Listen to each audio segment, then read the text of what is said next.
We're off to the races.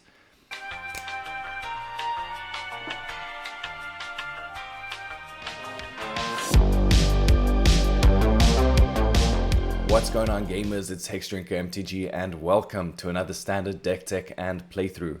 As you can see by the thumbnail, today we'll be looking at the Mega Big Brain 140 IQ standard Omniscience deck. Shout out to Team Trecani, the three dogs from Italy, innovating once again with another excellent Big Brain deck. And yeah, the deck won a challenge about a week ago, so we're going to break it down in a deck tech and run it through some matches. Let's get into it. Deck tech! As you can see on screen right now, I've overlaid the checklist for how to go through the combo step by step. But worry not, those of you who are visual learners such as myself, I'm going to go through it card by card as well. So feel free to take a screenshot now so that you have that as a reference. And we're going to get into the systematic approach right now. Alright, so first you mill Omniscience. Then you return it to the battlefield by casting Abuelo's Awakening X equals 0. You're now left with a 1/1 Omniscience on the battlefield. At that point, you cast Invasion of Arcavios. You use this to get Season of Weaving from your sideboard. You cast that for the 5 paw print mode. So it's going to be 2, choose an artifact or creature you control, make a token copy of it. You're going to copy Omniscience. And then 3, return each non-land, non-token permanent to their owner's hands. What happens is you're left with a 1/1 copy of Omniscience on the battlefield. The Invasion of Arcavios is back in your hand, and the original Omniscience is back in your hand as well. Now, you recast Invasion of Arcavios. This time you get Unnerving Grasp from your sideboard. You cast Unnerving Grasp targeting Invasion of Arcavios. You manifest Dread, and then you recast Invasion of Arcavios, retargeting Unnerving Grasp. You keep doing that until you manifest a second Invasion of Arcavios. At that point, you use the first invasion that's now in your hand from the Unnerving Grasp. You cast it. You pick up Season of Weaving once again. You cast Season of Weaving for those 5 paw print modes. This time you make a copy of one of the Manifest 2/2s. So you're left with a Manifest 2/2 token, an Omniscience token on the battlefield, 2 copies of Invasion of Arcavios in your hand, and the Season of Weaving in your graveyard. You now cast one of the Invasion of Arcavios to get any card from your deck, graveyard, or sideboard. Usually this is going to be one of the counter spells like Confounding Riddle or Negate from the sideboard. And then you cast the second invasion, getting Season of Weaving, bouncing all non-tokens, and making a copy of another Manifest token. So you keep doing that until your hand is full of all the counter spells and anything else you might need.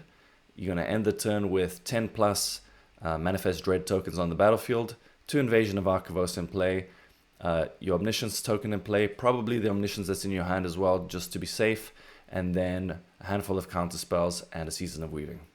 Game! Okay, this hand is pretty good. We have a lot of material to dig with, some lands, and a shot across to discard the Omniscience that's in our opener. We're going to start on Meticulous Archive, mill that 4th land since we do get another scry towards one of those, and we are still looking for Abuelo. Our opponent has a very scary start here with turn 1 Hearthfire Hero and a pre-game action of Leyline of Resonance, so they've definitely seen the Portland Spotlight event or whatever they're calling Grand Prix nowadays. Second Hearthfire Hero, I am starting to have to clench here, and of course I have a pump spell to make both of them 5 power and trigger their +1 counter ability. So I'm just going to go ahead and jump there with our guy, the Fallaji Archaeologist. Okay, we drew our 4th land. We found Abuelo of Fallaji. So we're all set up to combo on turn 4. We just need to find our invasion. And here's Omniscience being thrown away to the graveyard. I'm going to go ahead and play a Floodfarm Verge to give us a little bit of protection with the 1-mana mode of Ephara's Dispersal to bounce one of these Hearthfires here. They have Monstrous Rage, getting 2 Valiant triggers as they're going to copy it using a Leyline. So this typically would be, how much is it? 12 damage, putting us to 8, but we're going to go ahead and bounce one of those. I'm going to keep both of those 2 cards on top to help us dig towards our invasion. We're at 14, and I think it's probably over for the opponent. So here we go, we cast Abuelo X equals 0. There's our Omniscience. I'm going to go ahead and chart a course to get things started, discarding that second Omniscience. And yeah, we're just going to churn through. Oh, never mind, they're not going to make us show them. So there's a quick concession. Thank you, opponent. We're going to side in some temporary lockdowns here, as they are very effective against our opponent's strategy. I'm going to do a trim on Confounding Riddle. And what else do I end up doing here? I'm just going to watch and see, because I don't entirely remember. This was still before I finalized my sideboarding plans. So yeah, we're going in with some temporary lockdowns here. On the draw, this hand, good enough. We have a Charter Course to pitch our Omniscience and lots of dig, as well as a couple of lands. We have 2 Ephara's Dispersals to protect ourselves. Fabled Passage, I'm going to go ahead and keep that one. Once again, we need to build up to 4 lands ultimately here to beat our opponent by casting Abuelo's Awakening. This turn, I think I want to get the Omniscience in the graveyard, and then probably cast another 2 casting cast spell or double Ephara's Dispersal next turn. If we don't hit 4th land and have to get a tap land with Fabled Passage, we do hit our 4th land there, so now I'm going to have access to 3 mana, probably a 2 casting cast spell and an Ephara's Dispersal. Our opponent is kind of proactively triggering Valiant here, getting in for as many points of damage as they can. Here's a Callous Sellsword, so a bit of a, I guess, pioneer of old blue, red, black kind of style build with that card. But yeah, we're down to 3 now, so it's going to be incredibly hard. We're going to have to basically bounce everything and fade any burn spell to survive. Here's the Emberheart Challenger. We're going to have to bounce both 2/2s and hope that the opponent does not have a bounce spell. If that's the case, and we do manage to surveil into an Abuelo, we can combo off. So we're definitely very much in this game, even though they have one of their best draws here. We're fighting for our lives, but we have a shot at it. So yeah, it's going to have to be Abuelo off the top by the look of things. And we go to 2. They can, of course, sack Cacophony Scamp here to put us to 1, as it does have this ability to proliferate after it's dealt combat damage. And when it dies, it has the same effect as Hearthfire Hero. Unfortunately, no, we do not get there. I'm thinking here maybe we can put a Pickpocket Prankster in play. I would have had to do both of them. So somewhat punted on my part. I thought that Cacophony Scamp would put us to 1, but of course it does have that triggered ability I just told you about. So yeah, I think realistically we should have played both Pickpocket Pranksters, had 2 blocks, gone to 1 if they even attacked us, and then had another out at top decking Abuelos off the top on our following turn. But that was not the case, so punt from me there, and going on to game 3. Bam! Whoops, indeed. Okay, maybe this time we get access to one of our temporary lockdowns, and we can alleviate a lot of that pressure. Their hand was very good. In fact, both games had very good hands, so if they kind of stumble a little bit here, we'll have more time to do what we need to. This hand is mostly kept on the back of turn 3 temporary lockdown. While it's nice to have Invasion in your opener, it's sort of dead. You much rather have Abuelo. Okay, we did draw the Omniscience, which you typically don't want to do, so we're going to be hunting for a Charter Course here. They have tap land, Hearthfire Hero, so giving us a good amount of time. Looks like we did mill an Omniscience naturally, so the one in hand didn't really matter. We drew Abuelo's Awakening here. We also have a Blast Zone, so we basically have as much coverage against 1-drops as we could possibly ask for. Here I'm just going to cast another Pickpocket Prankster Adventure ability. I don't know what it's called on the end step. We'll take the 1. And I'm just hiding Blast Zone, hoping for maybe a turn where they dump 2 or 3 more 1-drops to the battlefield so we can get max value from that while we continue to dig. But yeah, we do have an Omniscience in our graveyard. The issue is, if I were to bring it back now, we would only have Confounding Riddle. You know what? You know what it was? I actually don't know why I didn't do this. I should have just Abuelo'd, got back the Omniscience. We have a Confounding Riddle in hand. That's why. So I didn't do that because they were holding up mana and I'm afraid of Paw Patch formation. So if I cast Confounding Riddle with the Omniscience in play, they can just Paw Patch that Omniscience. But while that is true, I do have a second Omniscience in hand. So this is all coming to me now. Apologies, everyone. I could have gone Abuelo, bring back the one from graveyard, cast the second one from hand. Now I'm fine if they paw patch. Now we can start digging with Confounding Riddle and find the invasion. We actually also have invasion. This game should be well over. Another mistake here. I've just attacked instead of casting Charter Course to discard Omniscience. I think what happened here is I didn't realize that we milled that second Omniscience earlier in the game, and I'm kind of fixated on needing to Charter Course to discard the one in hand. In any case, we're not being pressured. We're controlling everything they're doing. We've just cast a lockdown. So on this turn, I'm going to go land. They've tapped out. Charter Course, discard the second Omniscience now, and bring back the first one with Abuelo. Okay, I guess I'm not going to do that either. Let's see. I'm just going to watch and see what former Hex Drinker MTG does here. Taking my sweet time. No particular reason to do so. I guess enjoying my life. Hitting land drops, you know, what a typical blue-white player would be wanting to do. But really, we are meant to be a 140 plus IQ Giga Chad combo player. So they're going to bust through Fallaji here with a turn inside out. It's a comedy of errors, this game. Thankfully, we're so far ahead, it's completely trivial. It's not going to matter at all.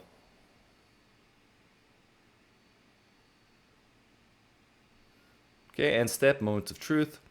It's kind of irrelevant what we put where, as we do have multiple copies of lands and Abuelos available to us. Here's a top deck Charter Course, so I think at this point in the game I'm feeling bailed out, when in reality it doesn't matter at all. But here's Charter Course, discard on missions, cast Abuelo, and get to work.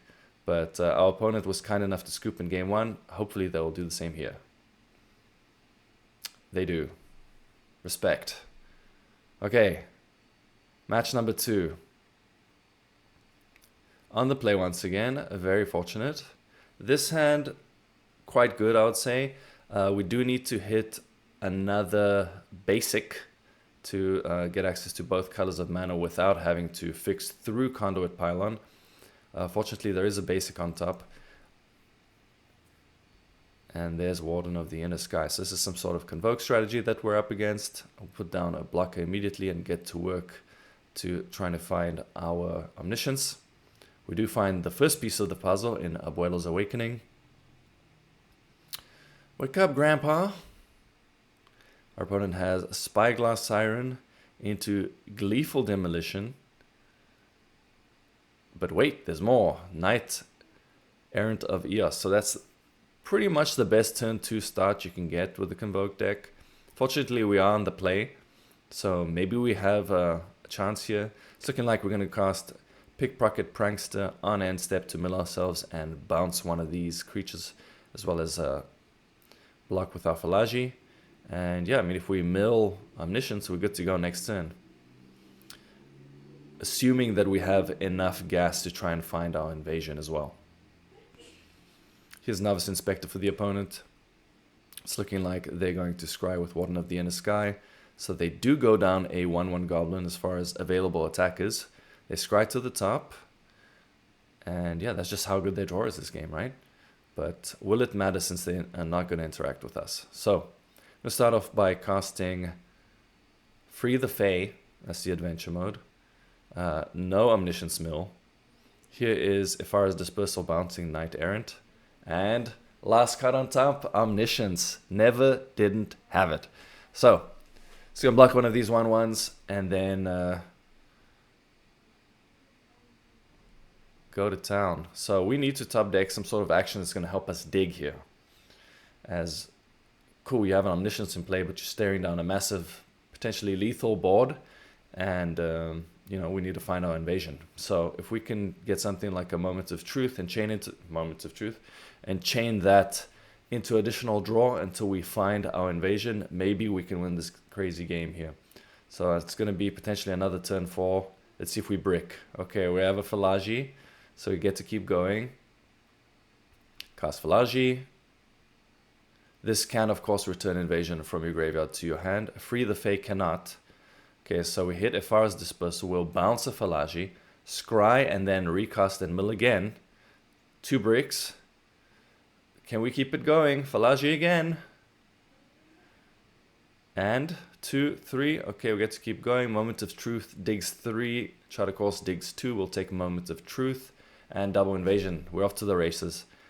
So let's see if our opponent will make us go through with it. So we go invasion. We're going to get Season of Weaving from the sideboard, as we spoke about in the Decktech.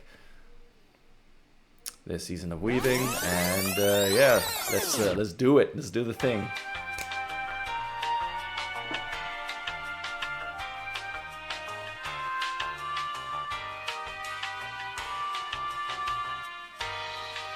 So yeah, just doing this until I manifest Dread the second one, and then we're just gonna fix our hand, get exactly what we want, make as many 2/2s. Yeah, they're not interested. Next game, similar approach here as the red deck. We're gonna get some temporary lockdowns, and what do I end up trimming? I think like a Fallaji. I brought some exercises here as well. I just hedging against Ghost Vacuum and Rest in Peace. I'm actually trimming Ephara's Dispersal. It's a lot better against decks with bigger creatures. So if you're wanting to bounce stuff like, I don't know, Vraska, it's not Glisser, or like big mice that are being pumped is highly effective. But since we're playing against a deck that's got so many 1-power creatures, they're going super wide, it's better to really focus on the temporary lockdown plan and less on the bounce plan. So kind of having the 2 cards against red is very good, but it's more so the case that lockdown's better here. So yeah, we have a 2-lander, we have the ability to dig, we have a lockdown, and we did draw our hedge exercise. So here I'm going to get a plains, as we do need white. And we're going to be taking some painful blue off of Adarkar Wastes. Opponent has no play on turn 2, so I'm thinking it must be like the flash guy that makes a 1/1. It's coming up from them, or a highly reactive hand, maybe with Protect the Negotiators or something like that. Okay, we have Charter Course. We hit 3rd land, which is very nice. So now we can cast Temporary Lockdown. There is Resolute Reinforcements, the card whose name I did not know. And yeah, they don't have blue.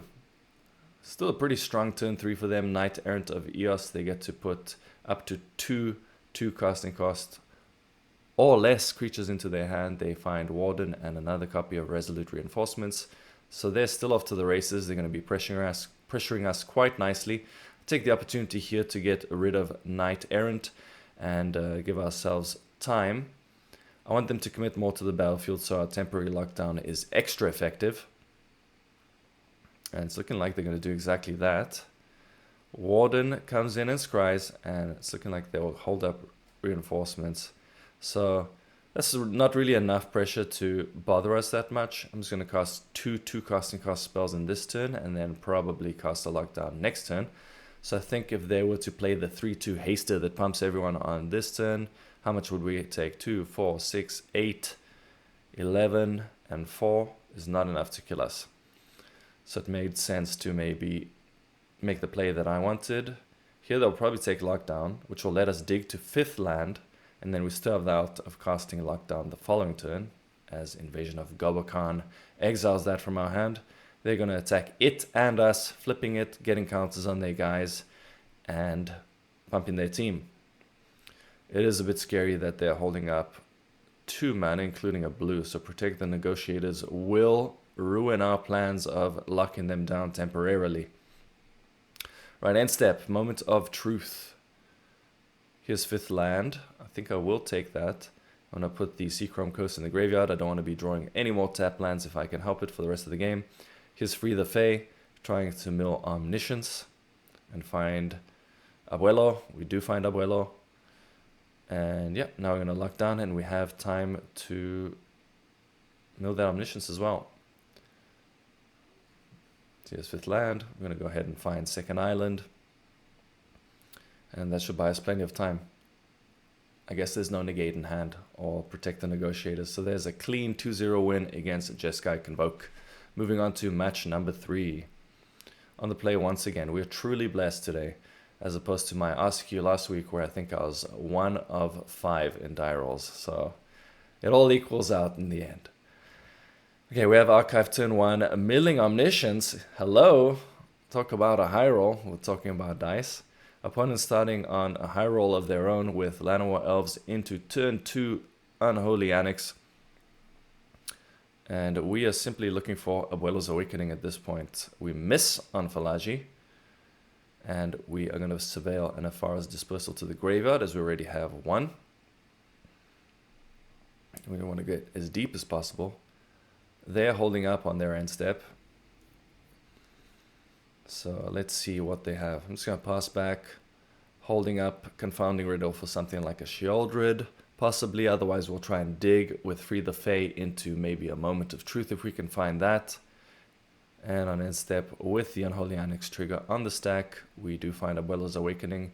They have some mana available, but if we can mill Omniscience, we do have Confounding Riddle to... In fact, we have Omniscience, we milled it turn 1. So here's Abuelo, we have Confounding Riddle protection, and we're just going to go for it.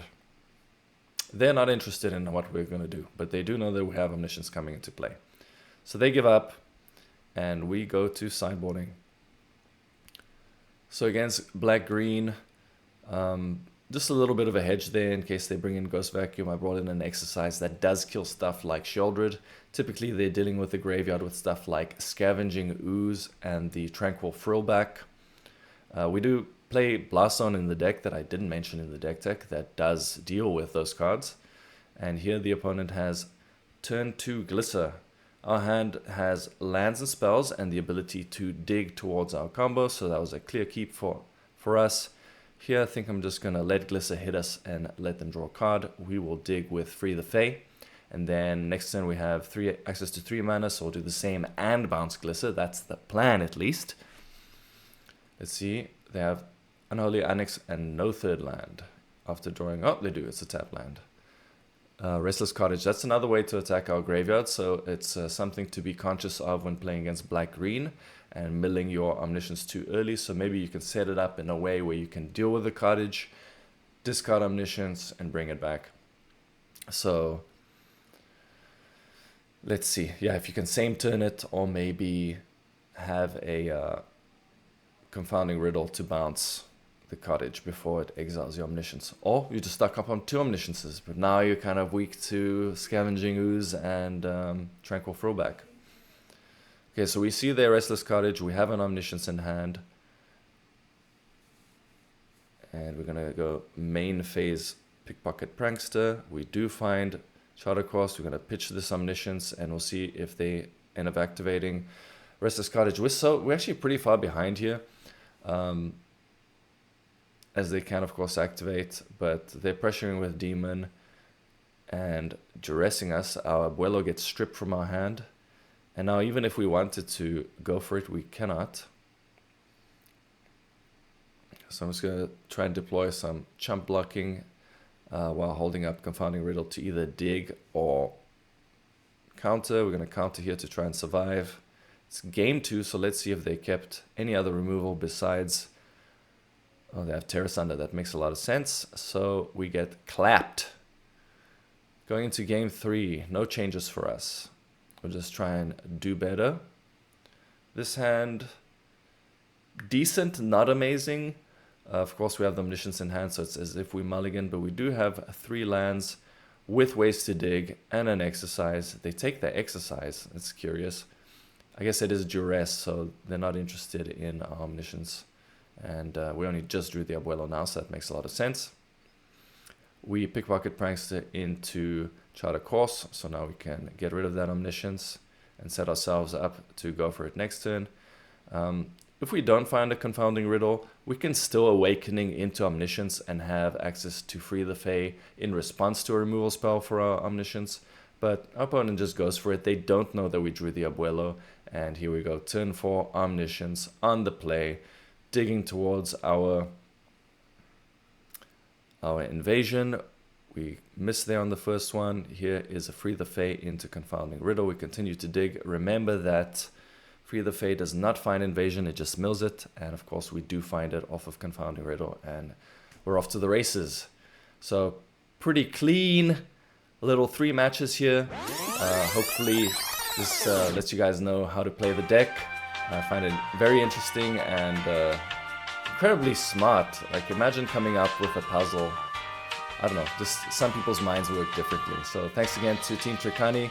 Hope you enjoyed the video, and let's enjoy some elevator music together as the deck combos off.